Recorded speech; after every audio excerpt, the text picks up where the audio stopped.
Dear students, Hardy Weinberg principle, ये Hardy Weinberg जो principle है उसके जो लॉज हैं उसके सेकेंड पार्ट पे हम लोग मतलब चल रहे हैं आज। ठीक है, ये हार्डी विनबर्ग लॉ में हमने दो वीडियो क्यों बनाया। एक वीडियो में तो हमने आपको पूरा उसका तरीका बताया कि हार्डी विनबर्ग लॉ है क्या, फिर मैंने उसके न्यूमेरिकल सॉल्व करने के लिए आपको पूरा कंसेप्ट बताया। फिर हम लोग आए कि हार्डी विनबर्ग लॉ कब वैलिड होगा। वो तभी वैलिड होगा जब इवोल्यूशनरी इन्फ्लुएंसेस बिल्कुल जीरो होंगे, इवोल्यूशनरी चेंजेस नहीं होंगे। और कहता है ये इवोल्यूशनरी इन्फ्लुएंसेस हैं क्या जो इसको इफेक्ट करेंगे। तो उस जो भी रीजन है उसमें मैंने आपको बताया था फैक्टर अफेक्टिंग जीन फ्रीक्वेंसी और allylic frequency of A gene pool, यानी कोई भी जीन पूल का आपको अच्छे से कंसेप्ट दे चुके हैं। जीन पूल में जो दो तरह के एलील जो होते हैं, डोमिनेंट और रिसेसिव एलील, उनकी जो फ्रीक्वेंसी होती है उनको बोलते हैं एलिलिक फ्रीक्वेंसी। ये एलिलिक फ्रीक्वेंसी में चेंज कैसे आएगा किसी जीन पूल के, यानी कि जीन पूल किससे रिलेटेड है, एक कोई पॉपुलेशन यानी पार्टिकुलर स्पीसीज का, यानी कि आप बोल सकते हैं कि स्पेसीज स्पेसिफिक होता है कौन, स्पेसीज स्पेसिफिक होता है कौन, जीन पूल। यानी gene pools are species specific, ये मैंने पहले भी बताया। डॉग के लिए अलग, कैट के लिए अलग, ह्यूमन के लिए अलग, सबके लिए अलग। और फिर मैंने बताया कि ये जो जीन पूल होता है उसमें जो जीन फ्रीक्वेंसी होता है उसको इफेक्ट करने वाला 5-6 ठीक है पॉइंट्स हैं, 5-6 एजेंट्स हैं। पहला क्या बताए थे, जीन माइग्रेशन और जीन फ्लो, इसको अच्छे से आप डिस्कस कर चुके हैं। इसमें हमने क्या क्या बताया था, आई माइग्रेशन, ई माइग्रेशन, नेटिलिटी, मोर्टेलिटी। क्लियर, इसलिए इसको बोलते हैं माइग्रेशन या जीन फ्लो। फिर मैंने बताया था जेनेटिक ड्रिफ्ट, जेनेटिक ड्रिफ्ट पे अभी बताना है, जेनेटिक ड्रिफ्ट आज के वीडियो में आज बताना है। पहले मैं लिंक कर रहा हूं उस वीडियो से। उसके बाद मैंने क्या बताया था, स्मॉल पॉपुलेशन सेलेक्टिव ब्रीडिंग। मैंने बोला था ऐसे भी आप एग्जांपल ले लीजिए कि स्मॉल मतलब छोटा सा क्लास है, 15 बच्चों का क्लास है, तो 15 बच्चों के क्लास में अगर कोई भी तरह का चेंजेस होगा तो वो ज्यादा दिखेगा। बट बड़े पॉपुलेशन में अगर किसी तरह का चेंज होगा तो वो बिल्कुल भी नहीं दिखेगा, वो दिखेगा ही नहीं, वो साइलेंट हो जाएगा। क्लियर है पॉइंट। तो फिर मैंने बताया था कि स्मॉल पॉपुलेशन में सेलेक्टिव ब्रीडिंग करना पड़ता है, यानी आपके पास अगर किसी भी चीज की लिमिटेड चॉइस है, जैसे मान लिया आप एक दुकान में गए और वहां पे आपको दुकानदार ने बोला कि नहीं मेरे पास 5 ही तरह के शर्ट हैं, तो 5 तरह के शर्ट के अंदर में ही आपको शर्ट ढूंढना है। फिर आपको ज्यादा मतलब दिमाग लगाना नहीं है कि हम उस तरह से लेंगे, वो लेंगे, वो लेंगे, वो लेंगे। और एक मतलब मॉल में गए, एक ऐसा शोरूम है जहां हर ब्रांड के कपड़े, हर लोकल और देसी विदेशी ब्रांड के कपड़े, वहां पे आप जाके ले लीजिए। ठीक है, जैसी मर्जी लीजिए, वहां पे 500 तरह के, वहां पे आपको चॉइस क्या हो गया, ज्यादा। वहां पे चॉइस ज्यादा हुआ, वहां पे रैंडम मतलब सिलेक्शन का चांस क्या है, ज्यादा है। ठीक है, वहां पे मतलब आपको फ्री है किससे मैच करना है, कौन से कपड़े को अपने बॉडी से मैच करना है। क्लियर है पॉइंट, यही मैंने बताया था। स्मॉल पॉपुलेशन सेलेक्टिव ब्रीडिंग होगा, और इसका जस्ट उल्टा लार्ज पॉपुलेशन में क्या होगा, रैंडम ब्रीडिंग। और रैंडम ब्रीडिंग होगा तो ज्यादा वेरिएशन होगा, ज्यादा वेरिएशन होगा तो इवोल्यूशन होगा। क्लियर है, ये मैंने आपको पहले बताया था। क्लियर है पॉइंट। तो ज्यादा वेरिएशन यानी कि मतलब लार्ज पॉपुलेशन में रैंडम मैटिंग में मतलब ज्यादा वेरिएशन, और ज्यादा वेरिएशन में इवोल्यूशन का चांस ज्यादा। ये मैंने डिस्कस कर दिया था। उसके बाद हमें डिस्कस करना था genetic recombination, mutation, natural selection. अब मैंने आपको बताना था कि पहले के टाइम में ये ट्रिक जो मैंने बताया था, फिर से उस ट्रिक को मैं दोहरा रहा हूं, और यहाँ एक और स्पेशल ट्रिक आपको बताएंगे, आप टेंशन मत लीजिए। देखिए यहाँ पे क्या है, याद करने के दो ट्रिक आपको एक वीडियो में आज बताने जा रहा है।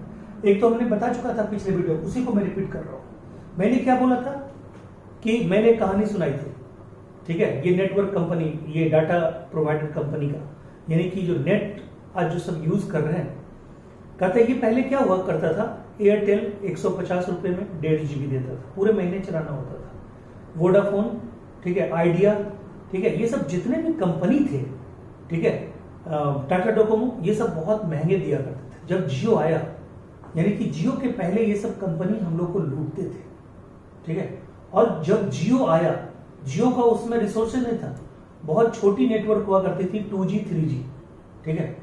तो छोटे नेटवर्क यानी कि मतलब 2G 3G तक जब तक था तब तक मार्केट में ज्यादा कंपटीशन नहीं था। जब 4G लेके आया, कौन लेके आया 4G? कहते हैं 4G लेके आया मुकेश अंबानी और नीता अंबानी। मैंने आपको बोला था, ठीक है, मुकेश अंबानी, नीता अंबानी, नेचुरल सिलेक्शन, ठीक है, और क्या, ठीक है, म्यूटेशन, यानी कि म्यूटेशन, नेचुरल सिलेक्शन। और सही में जियो को नेचर ने क्या किया? सेलेक्ट कर लिया। जनता ने क्या किया? सेलेक्ट कर लिया। मैंने बताया था 4G का मतलब देखिए, G for gene migration, G for gene flow, G for genetic drift और G फॉर, ठीक है, जेनेटिक रिकॉम्बिनेशन। 4G। और ये शुरू में क्या था? स्मॉल था, सेलेक्टिवली था, मतलब इनका जो नेटवर्क था वो क्या था? बहुत ही छोटा सा डाटा प्रोवाइड करते थे दूसरे कंपनी, यानी स्मॉल प्रोवाइडर, यानी कि स्मॉल डाटा प्रोवाइडर, ठीक है, और सिलेक्टिव ब्रीडिंग। उसमें हमें वही 3-4 में हमें सेलेक्ट करना पड़ता था, मजबूरी थी। या तो एयरटेल लेते थे, या वोडाफोन लेते थे, या आइडिया लेते थे, या डोकोमो। उसी से हम लोग लुटवाते थे अपने आप को। 1.5 GB 150 रुपया, 149 रुपया, हमें याद है 199 का 1.5 GB, 2 GB मैक्सिमम आता था, और आज 1.5 GB डेली दे रहा है। तो जियो जब से आया, ठीक है, तब से जीने लगे लोग, ठीक है। तो अब देखिए, यानी कि स्मॉल पॉपुलेशन, सिलेक्टिव ब्रीडिंग, यानी कि स्मॉल पॉपुलेशन था, कम चॉइस था, तो हमें उसी में सिलेक्ट करना पड़ता था।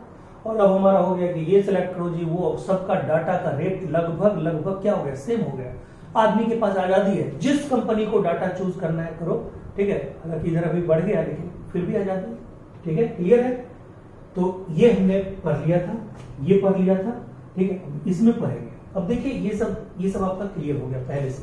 देखिए यहाँ पे क्या है, कहता है इसको भी मिटाओ, ठीक है। अब देखिए, ठीक है, तो एक तो ये ट्रिक हो गया। अब देखिए, ठीक है, एक क्या है, यहां से लीजिए, ठीक है, म्यूटेशन, ठीक है, यहां से लीजिए म्यूटेशन, ठीक है, क्लियर है पॉइंट।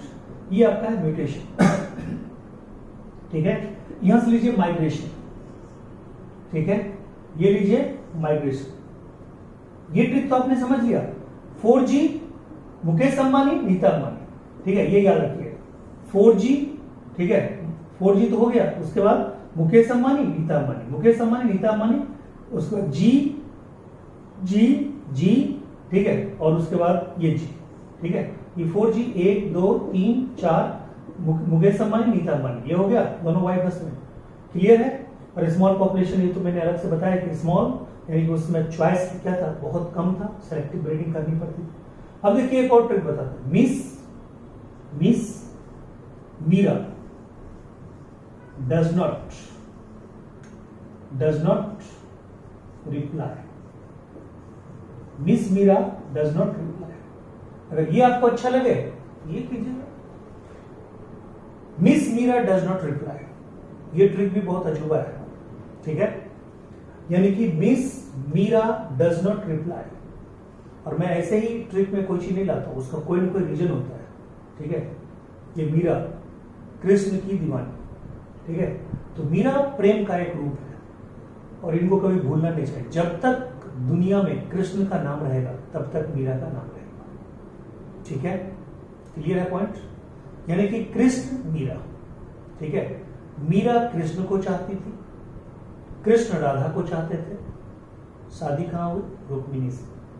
याद रखिएगा, जीवन में जो चाहिएगा वो नहीं मिलेगा, और जो नहीं चाहिएगा वो मिलेगा। फिर भी आपको जीना है, ठीक है। आपको कभी भी डिप्रेस नहीं होना है। डिप्रेशन का रिजल्ट आप देखते होंगे, ठीक है। हमारे देश के सबसे उभरते हुए, मतलब वैसा कोई कलाकार पैदा ही नहीं हुआ आज तक हिंदुस्तान में, सुशांत सिंह राजपूत। रिजल्ट आप देखिए। वैसे तो मुझे आज भी शक है कि उस आदमी की मौत नहीं हुई है, उसको मारा गया है या मरने पे मजबूर किया गया है। वो आदमी बहुत ही स्ट्रॉन्ग पर्सनैलिटी वाला था और मल्टी टैलेंटेड चीज अगर देखना है तो आप जानिए, उनके कमरे में एक एशियन पेंट्स का एक वीडियो है, आप सर्च कीजिएगा यूट्यूब पे।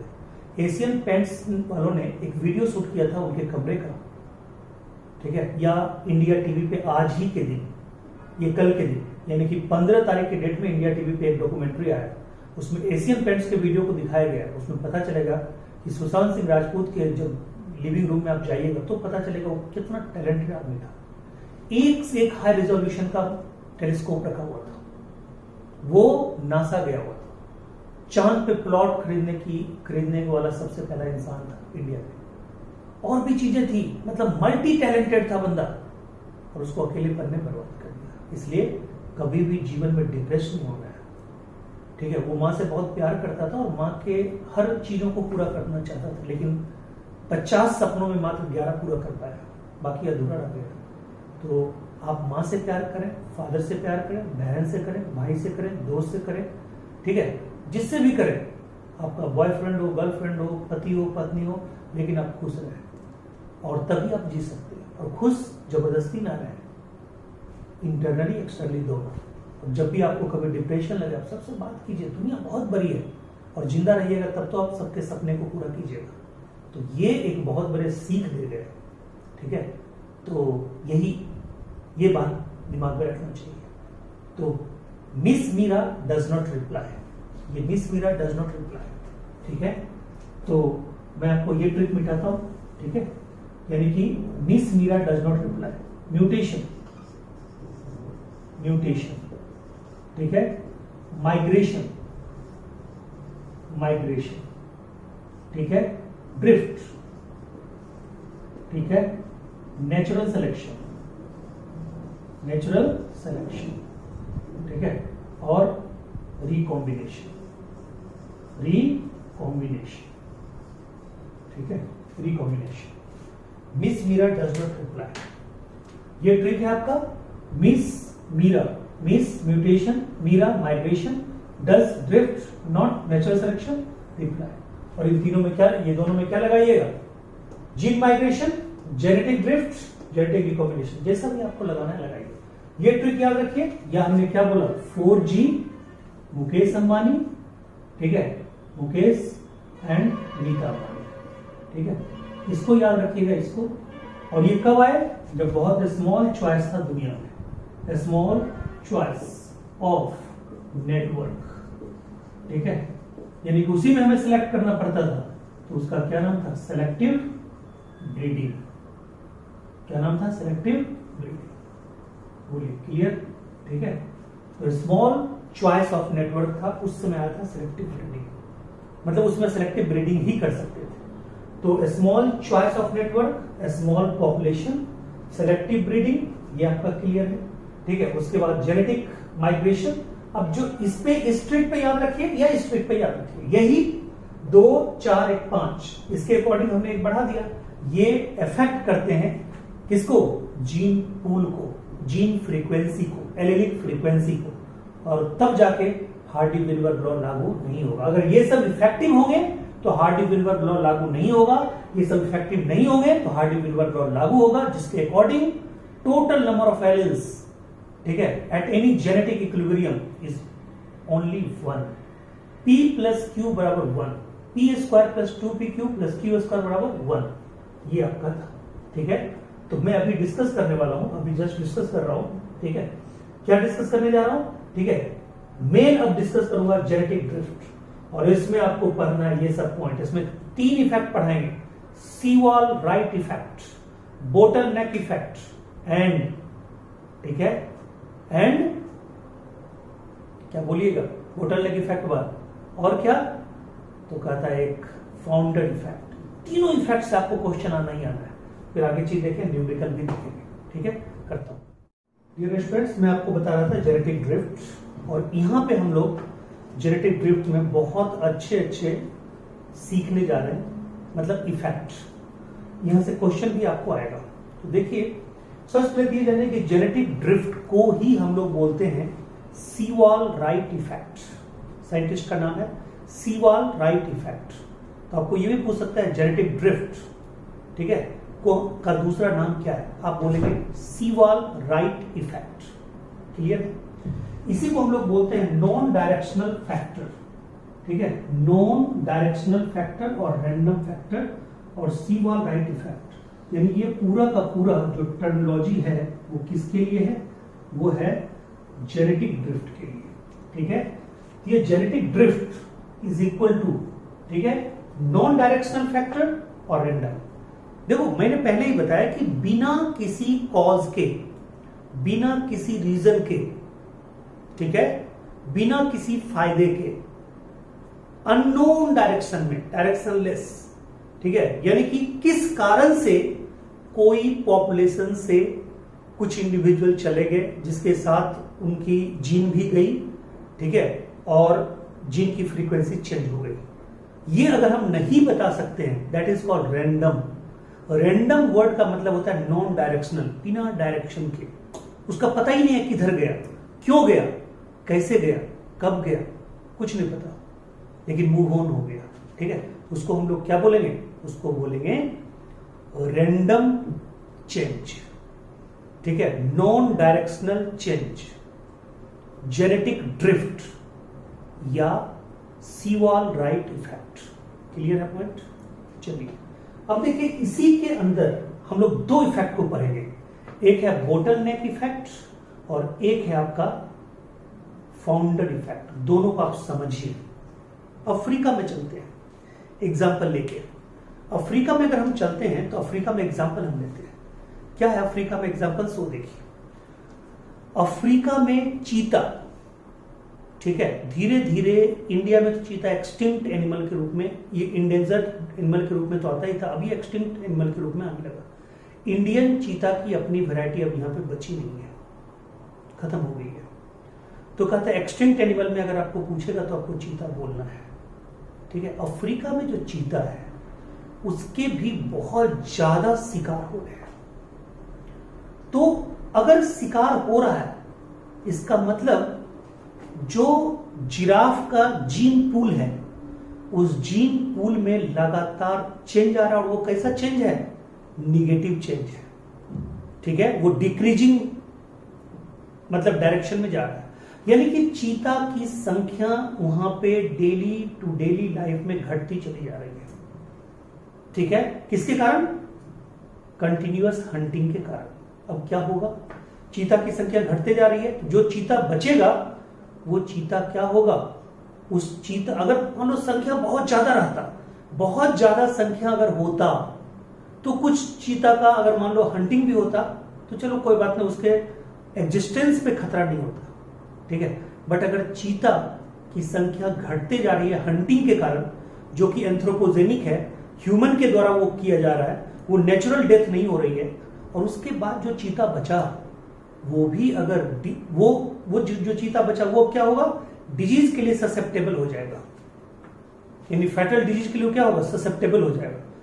और अगर संजोग से एक भी फैटल डिजीज अगर उस चीता के प्रजाति को हो गया तो बताइए क्या होगा, चीता के एक्सटिंक्ट होने का खतरा क्या होगा, बढ़ जाएगा। This is called bottle neck effect, this is called bottle neck effect. Clear हो गया पॉइंट, ठीक है।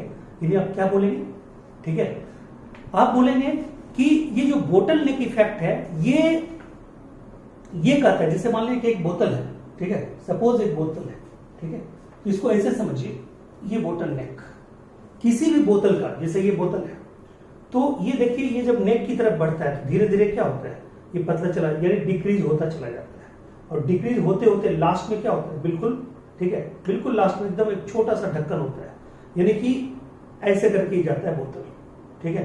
आपने बियर का बोतल देखा होगा, या कोई लंबा सा बोतल जो होता है, उसमें आप अगर वो बात करेंगे तो धीरे धीरे पतला होता चला जाता है। नेक के पास, यानी नेक बोतल का हमेशा नेक के ऊपर ढक्कन होता है, वो क्या होता है, पतला होता है। तो इसलिए बोतल नेक इफेक्ट आया है, ठीक है, ध्यान दीजिएगा। यानी कि किसी मतलब अफ्रीका के ज्योग्राफिकल एरिया में चीता की संख्या अच्छी खासी थी, धीरे धीरे क्या होने लगा, हंटिंग होने लगा, हंटिंग होने लगा तो संख्या कम होने लगी, जीन पूल चेंज हुआ, जीन फ्रीक्वेंसी चेंज हुआ, ठीक है, और वहां पे उसकी संख्या क्या हो गई, कम हो गई, ठीक है।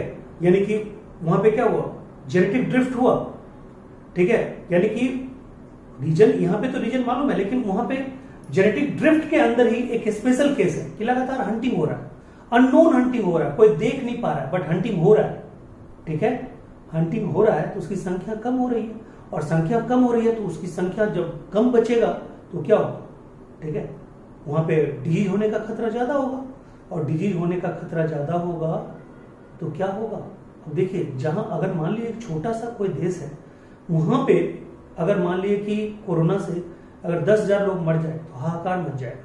इंडिया 135 करोड़ है, यहाँ 10,000 पहुंचने पर यहाँ हाहाकार नहीं मचा है। यही बात वहां पे है, ठीक है। जिसकी संख्या ऑलरेडी कम हो गई है वो ज्यादा ससेप्टेबल हो जाएगा किसके लिए, डिजीज के लिए, और उसमें एक भी सीरियस डिजीज हो गया तो उसकी संख्या क्या होगी, एक्सटिंक्ट होने की खतरा रहेगी उस प्रजाति का। That is called bottleneck effect. वही देखिए यहाँ पे लिखा हुआ है, ठीक है।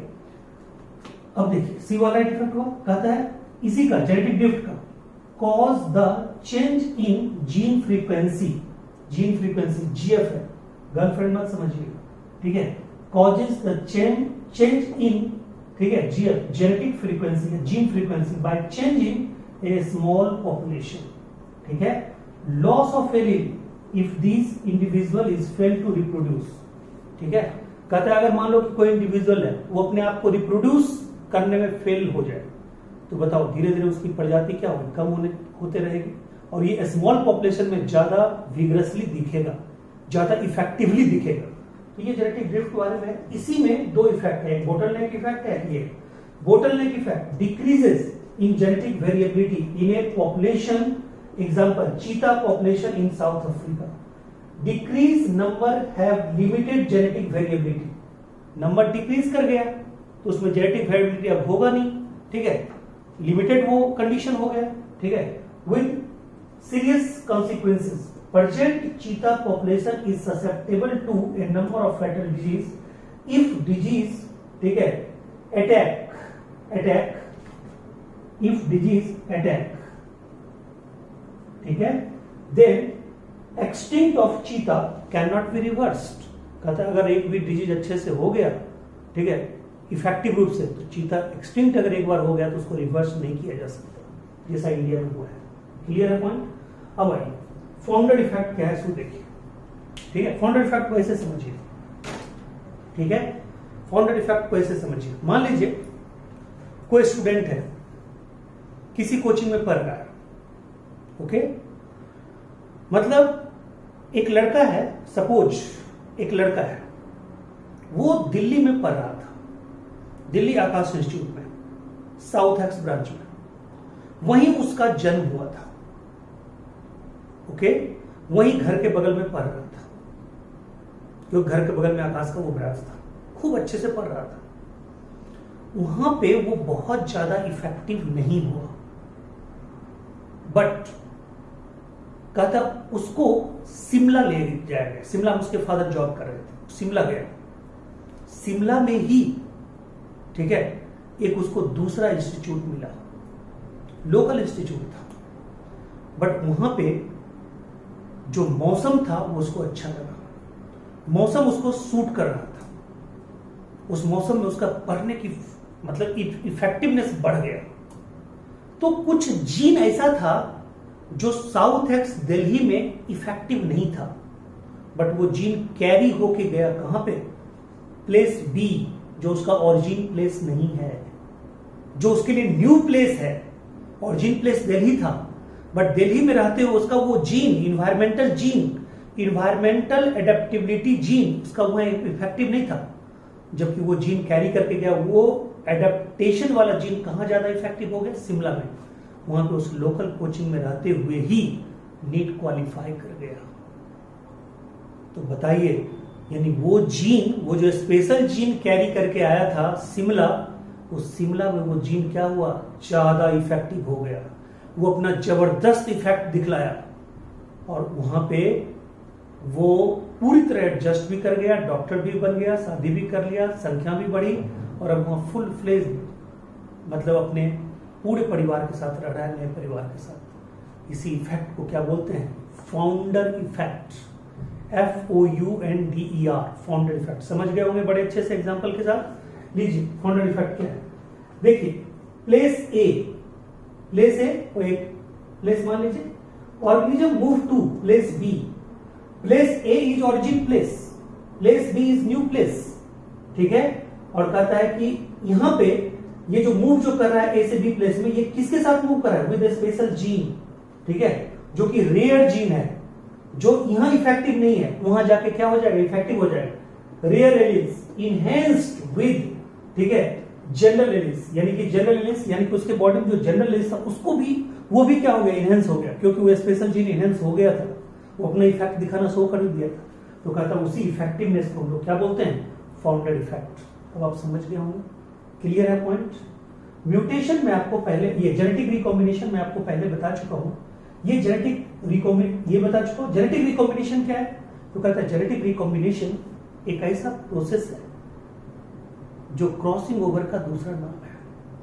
और क्रॉसिंग ओवर एक नॉर्मल प्रोसेस है जो हमने कई बार आपको बताया है कि मियोसिस सेल डिवीजन में, मियोसिस 1 में, प्रोफेज 1 में, पैकीटीन में ये स्टेज होता है। पैकीटीन में ये प्रोसेस होता है। इसमें क्या होता है, दो होमोलोगस क्रोमोसोम के बीच, उनके भी नॉन सिस्टर क्रोमेटिड के बीच पार्ट का अदला बदली होता है रिकॉम्बिनेशन नोड्यूल के एलोंग, ठीक है, काइजमाटा के एलोंग। उसको क्या बोलते हैं, रिकॉम्बिनेशन ऑफ जीन और क्रॉसिंग ओवर, ठीक है। और जो पॉइंट पे होता है उसको क्या बोलते हैं, काइजमाटा या रिकॉम्बिनेशन नोड्यूल। क्लियर है पॉइंट। जिस एंजाइम के हेल्प से होता है उसको क्या बोलते हैं, रिकॉम्बिनेज एंजाइम। ये प्रोसेस बताया हुआ, उसके कारण भी एक बात बताइए, इधर का जीन इधर जा रहा है, इधर का जीन इधर जा रहा है, तो बताइए जीन फ्रीक्वेंसी में चेंज होगा कि नहीं होगा, होगा। जीन की मतलब उधर का डोमेन उधर चलेगा, उधर का रिसेसिव, और दोनों मिलकर कुछ हेटेरोजाइगस बना दिया, वहां पे जेनेटिक, ठीक है, मतलब क्रॉस अगर हुआ दो जीन के बीच में, एलील के बीच में, तो क्या होगा, जेनेटिक फ्रीक्वेंसी में चेंज आएगा, ठीक है। हो सकता है कि डोमिनेंट की संख्या बढ़ जाए, रिसेसिव की संख्या घट जाए, रिसेसिव की संख्या बढ़ जाए, डोमिनेंट की संख्या घट जाए। तो रिसेसिव और डोमिनेंट के परसेंटेज में फ्रीक्वेंसी में चेंज होना ही तो है जेनेटिक फ्रीक्वेंसी। क्लियर है पॉइंट। अब देखिए यहां तक कोई दिक्कत। अब आइए म्यूटेशन, म्यूटेशन के बारे में बता चुके हैं। म्यूटेशन नॉन डायरेक्शनल होता है, म्यूटेशन सडन होता है, म्यूटेशन रिसेसिव होता है, म्यूटेशन हार्मफुल होता है, बट बहुत ज्यादा इफेक्ट इसकी नहीं होती है, ठीक है। लेकिन यही म्यूटेशन अगर डायरेक्शनल हो जाए, ठीक है, यानी कि म्यूटेशन भी जीन फ्रीक्वेंसी, अगर मान लीजिए कि आपके पास 50 डोमिनेंट जीन है, इसको ऐसे समझिए, 50 डोमिनेंट जीन है और 50 रिसेसिव जीन है, और डोमिनेंट जीन में म्यूटेशन हो गया, तो बताइए यहां पे डोमिनेंट जीन की संख्या क्या हो गई, घट गई। अब रिसेसिव जीन हावी हो जाएगा तो रिसेसिव जीन की संख्या बढ़ने लगेगी, ठीक है। तो बताइए म्यूटेशन के कारण जीन फ्रीक्वेंसी चेंज हुआ या नहीं हुआ, हुआ, ठीक है। और नेचुरल सिलेक्शन, नेचुरल सिलेक्शन तो एक अलग ही प्रोसेस है, और इसके बारे में सब कुछ बता दिए, अभी एक एग्जांपल के द्वारा समझिए, ठीक है, ध्यान दीजिएगा, ठीक है। एक क्लासरूम है, ठीक है, ये मैं मिटा दूं, ये ट्रिक आपको पहले मैंने बता दिया। चलिए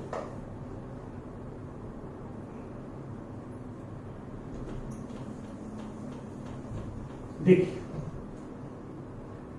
यहां पे क्या है कि एक क्लासरूम है, ठीक है, ए और बी और सी, ठीक है, एक क्लासरूम है, वहां पे ए नाम का एक टॉपर बच्चा है, टॉपर 1, बी नाम का एक टॉपर बच्चा है, ठीक है, समझ गए, टॉपर 2, टॉपर 1, और ये जो सी जो है ना, ये कम से कम 15 बच्चों का मास है, 15 स्क्वायर को, ठीक है। नेचर ऐसा करे, ठीक है, नेचर ऐसा करे कि ये जिस रेशियो में बढ़ रहा है, ये जिस रेशियो में बढ़ रहा है, ठीक है, मतलब उसी रेशियो में इसको बढ़ाए, ठीक है। और इसको मतलब ये बीच वाला, ये क्या है, एवरेज बच्चा है, ये टॉपर नहीं, ये इसकी तरह ना टॉपर है ना इसकी तरह टॉपर है, ये एवरेज बच्चा है, इसकी संख्या ज्यादा है। अब बताइए, ठीक है, यहां पे टोटल बच्चा कितना है, 17 में 15 बच्चों को एक टीचर अगर सेटिस्फाइड कर रहा है, वो टीचर का जनरल बच्चों को सेटिस्फाइड करने का ग्राफ क्या होगा, बहुत ऊपर जाएगा, ठीक है। यानी कि वो जनरल बच्चों को, दो टॉपर को छोड़ के बाकी, मतलब दो टॉपर जो आपस में कंपटीशन करे थे उनको छोड़ दिया, ठीक है, और मास पे मेहनत किया और इसको क्या किया, कंपीट करवा दिया। अब बताइए वो टीचर अच्छा या खराब, अच्छा, क्योंकि वो 15 नॉर्मल बच्चे को टॉपर बना दिया, यानी नेचर उसको सेलेक्ट कर लेगा। तो देखिए यहाँ पे कहता है नेचुरल सिलेक्शन 3 ग्रुप में बटा होता है, स्टेबलाइजिंग और बैलेंसिंग सिलेक्शन। स्टेबलाइजिंग, स्पेलिंग ध्यान दीजिएगा, स्टेबलाइजिंग, ठीक है, स्टेबलाइजिंग और बैलेंसिंग सिलेक्शन। स्टेबलाइजिंग और बैलेंसिंग यानी बैलेंस कर रहा है, ठीक है। स्टेबलाइजिंग और balancing selection, mean character value यानी ये मीन कैरेक्टर वैल्यू को बैलेंस करता है। दूसरा देखिए डायरेक्शनल सिलेक्शन।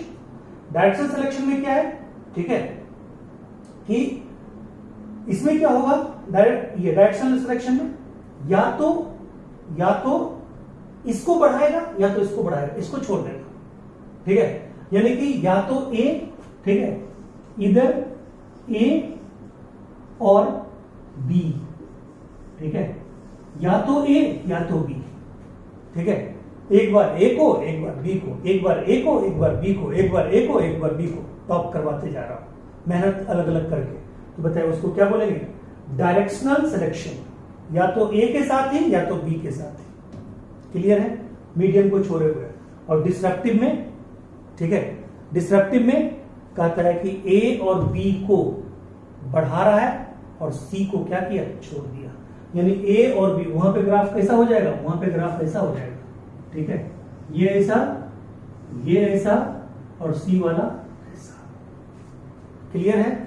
और इसमें क्या होगा, इसमें 2 तरह का होगा, ठीक है, या तो ऐसा, ठीक है, या ठीक है ऐसा,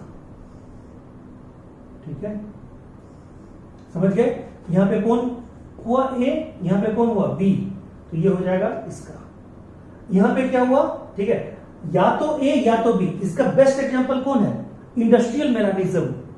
इंडस्ट्रियल मेलानिज्म इसका एग्जांपल कौन है, sickle cell anaemia. Sickle cell anaemia में, ठीक है, स्टेबलाइजिंग यानी कि बीच में एक डिफेक्ट हुआ था, यानी कि वो बाकी सबको क्या कर रहा था, कैरी करके चल रहा था। एक जगह उसका हुआ था, जीन का चेंज हुआ था, बट बाकी स्टेबलाइजिंग था, वो चले जा रहा था जनरेशन टू जनरेशन। और ये जो सिकल सेल एनीमिया है, ये कैसे स्टेबलाइजिंग है या कैसे बैलेंसिंग है, जरा समझिए।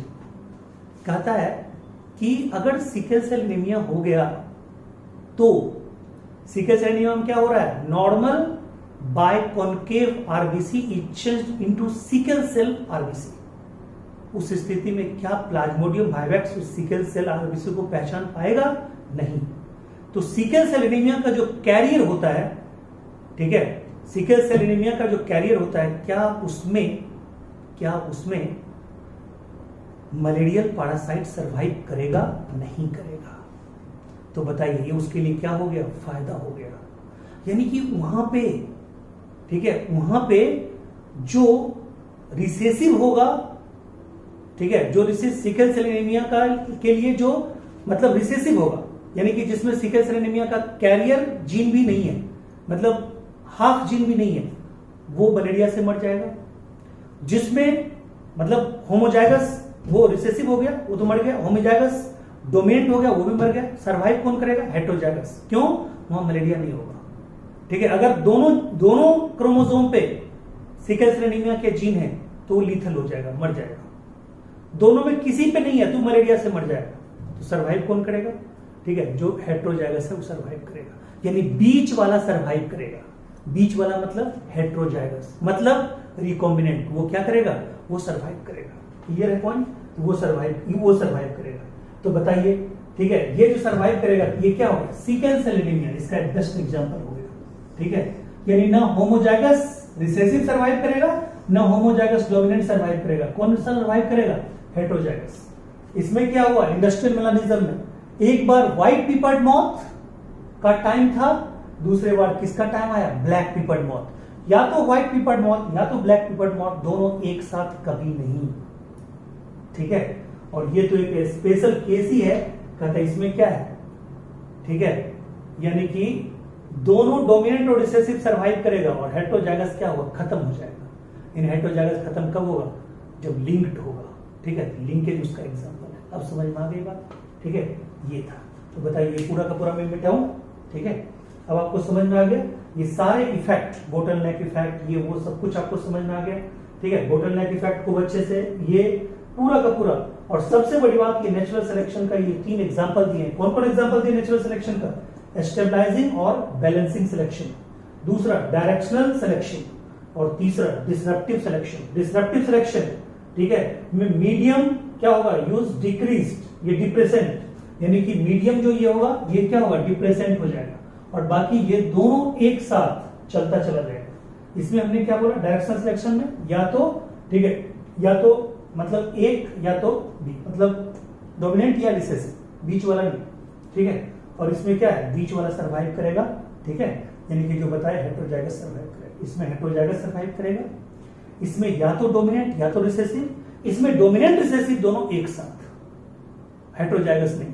तो डोमिनेंट रिसेसिव एक साथ, हेटेरोजाइगस नहीं, डिसरप्टिव, या तो डोमिनेंट या तो रिसेसिव अलग अलग टाइम में, that is called directional selection.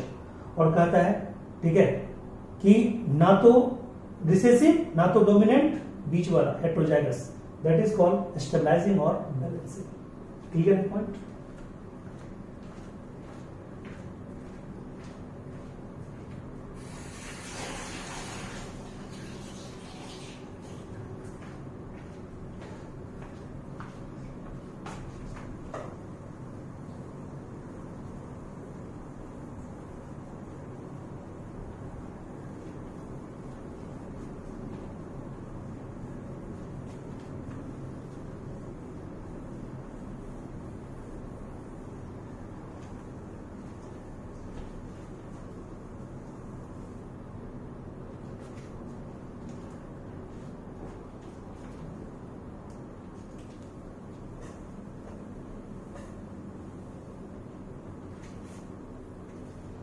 अब देखिए इसका न्यूमेरिकल देखिए, ठीक है। अब न्यूमेरिकल में आप आइए, न्यूमेरिकल के लिए जो हमने ट्रिक बताया है वो क्या ट्रिक बताया है, सो देखिए आप, ठीक है।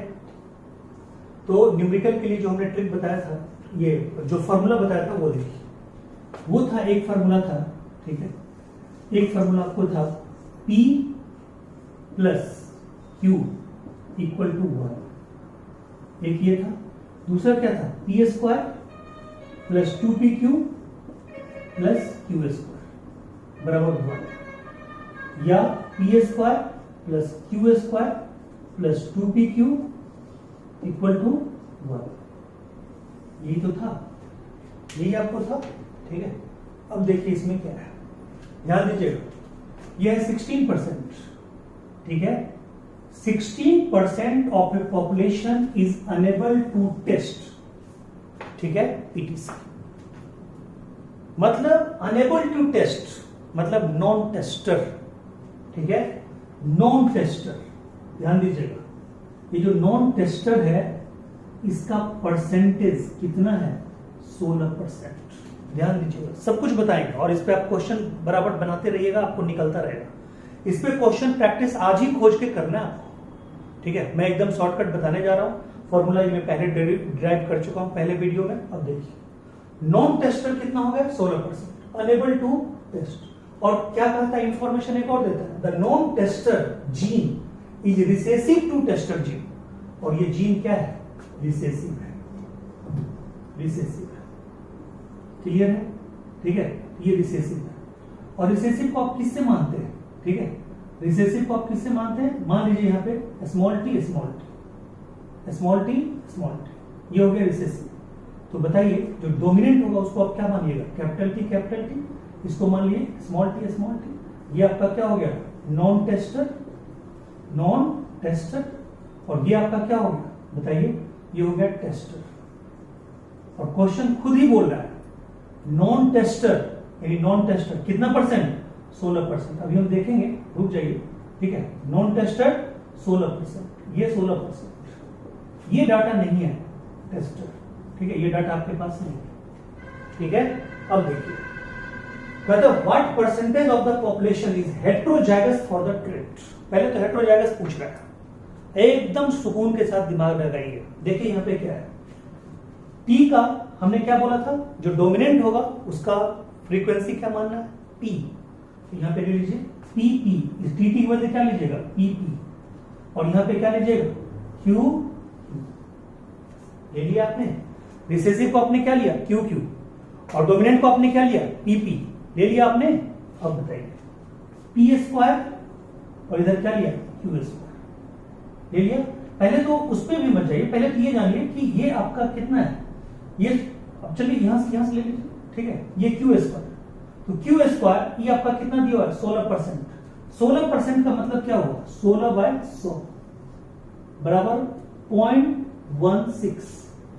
मानते हैं कि नहीं मानते, ठीक है, यानी क्वेश्चन में ही दिया हुआ non tester is 16%, 16% of population is not tester unable to test, okay, PTC.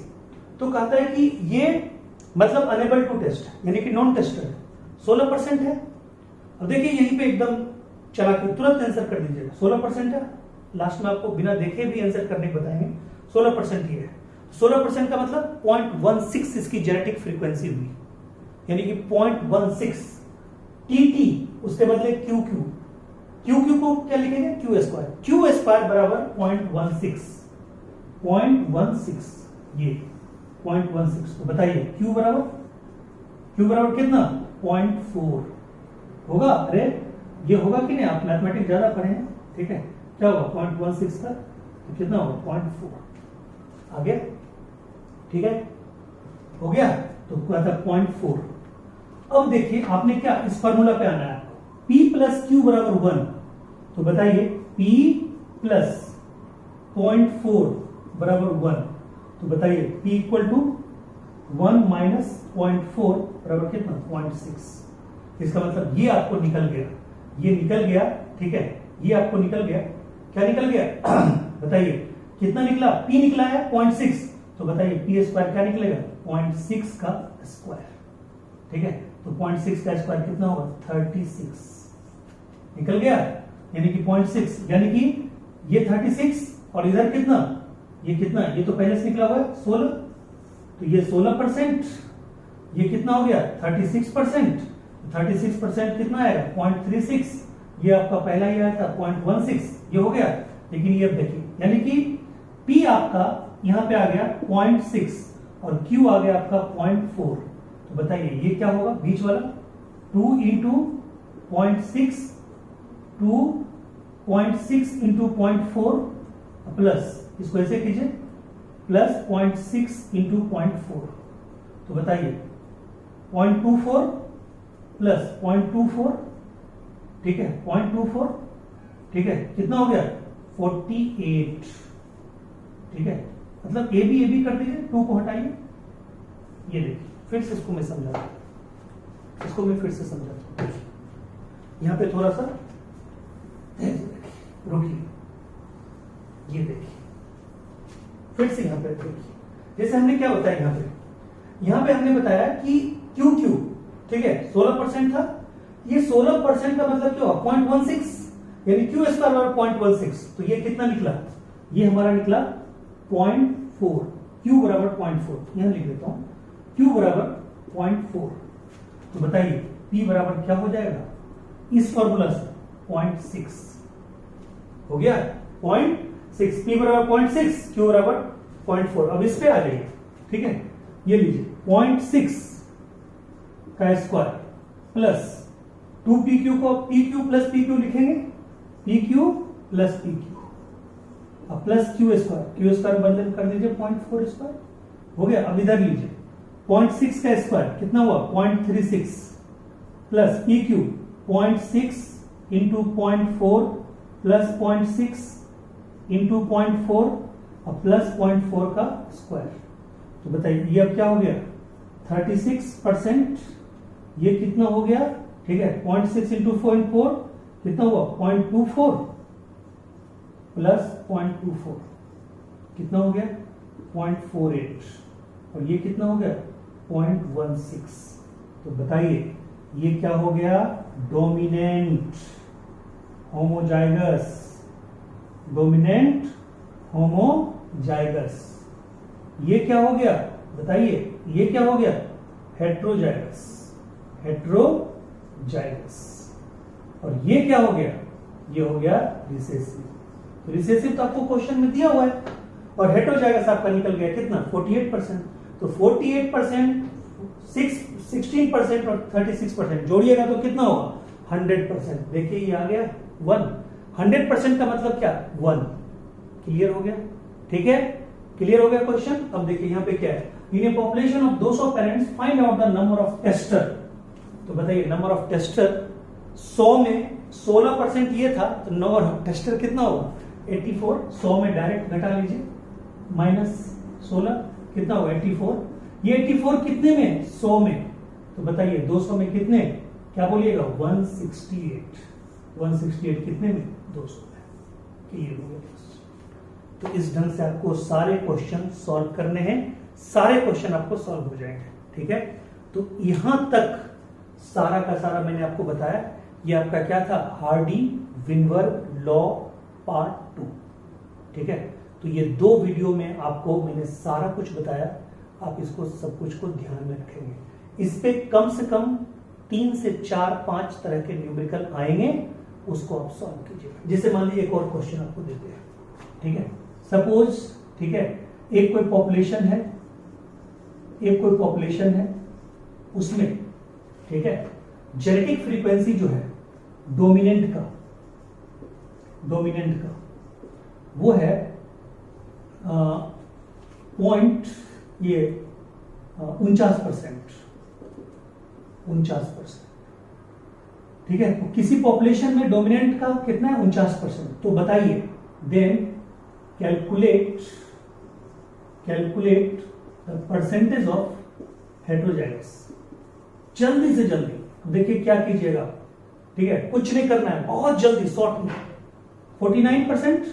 ये 49% का मतलब क्या, 49 डोमिनेंट, यानी पी स्क्वायर बराबर 49, तो पी बराबर कितना होगा 0.7, ये स्क्वायर 0.49, एक में घटा दीजिएगा 0.7, कितना आ गया 0.3। ये 0.3 आपका क्या हो गया, ये जो 0.3 आया ये आपका क्या हो गया, ये हो गया Q। क्या हो गया Q। अब बताइए 0.7 यहां पे क्या कीजिएगा 0.7 का स्क्वायर प्लस, यहां पे लिखता हूं 0.7 का square plus 0.7 into 0.3 plus 0.7 into 0.3, ठीक है, प्लस 3 का 0.3 का स्क्वायर। अब बताइए ये कितना हुआ 49% जो दिया हुआ है, ये क्या हुआ 721.1, 721.21 प्लस 0.3, यानी कि कितना हो गया पॉइंट, ठीक है 9। तो बताइए 0.9 ये 9%, ये 42% और ये 40, ठीक है कितना 49%। तो 49, 9, 58 और 42 कितना होगा 100। तो बताइए यहाँ पे हेटेरोजाइगस कितना होगा, हेटेरोजाइगस यहाँ पे कितना होगा 42%, और यहाँ पे रिसेसिव कितना होगा वो भी बोल दीजिए 9%। बोलिए क्लियर, समझ में आ गई। ठीक है, यहां तक आपको कोई दिक्कत नहीं होना चाहिए, यहां तक क्लियर है सब कुछ। चलिए थैंक यू सो मच। ठीक है, अगले वीडियो का इंतजार कीजिए। इकोलॉजी ये इवोल्यूशन में 2 वीडियो और आपका होगा, पूरा डिटेल आप समझिए, तरीके से समझिए। Thank you so much.